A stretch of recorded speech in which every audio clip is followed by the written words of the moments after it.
What's up? I'm back. This segment's gonna be short. Just gonna share with you something I just read on the internet that I thought was funny. DC Comics, I think for the Action Comics series of Superman, they got if this story is real, which it looks like it's real, they're gonna do a story of where Superman is getting involved in the Black Matters movement.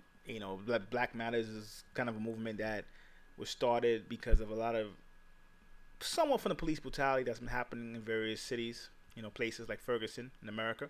So Black Lives was supposed to be kind of like a movement to kind of put the word out there, put some spotlight in the problem, make sure that people understand that all lives should be celebrated, and just because one group is living comfortably could act like the cops are the best thing since sliced bread. There might be other groups that may not feel the same way. That may be targeted unnecessarily. So it's a to me a, to me it's a needed it's a very needed mission, and I just thought it was funny that DC was kind of, I guess, paying homage to it by having Superman get involved in a comic book. And whether DC does it or not, like, I think it's cool that they were doing it. But looking at people's responses, they were so pissed, and well, some people anyway. And it's interesting because when Marvel did X-Men a long time ago, Stan Lee was inspired by the civil rights movement. So if you look at the whole story of mutants, it was kind of the plight for people of color in America. So to me, comics, and I've seen some people say, well, comics should stay fun, not get political. But science fiction and comics in general are always about expanding people's horizons, expand their imagination. And unfortunately, a lot of the chaos and darkness that happens in the world, large population of people can't really expand. Like, sometimes expanding your consciousness really deals with when you're comfortable in a certain state. You might have food to eat on the table. You might have running water.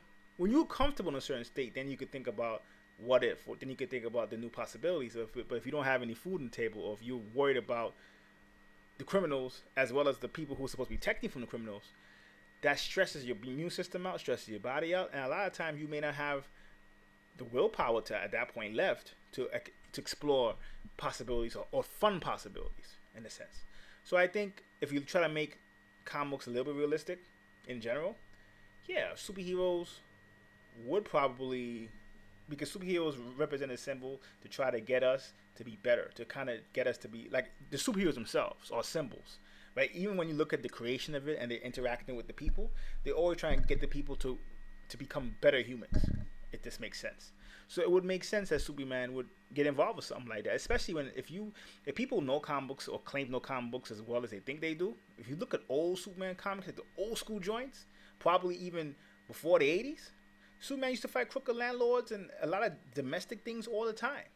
Believe it or not. Like, I'm not gonna say all the time, but it was a lot of stuff where he was actually fighting just random landlords in Metropolis that were corrupt and stuff like that. So it would make sense that at times when he's not saving the universe, he wants to keep it local. He'll pay attention. He'd be like, "Oh, what's this? There's a problem there." Especially when they have comics before where he even admitted, "Damn, he could try to police the hood a little bit more than he does." So big up DC. If it's real, I think great job. Till next time, peace.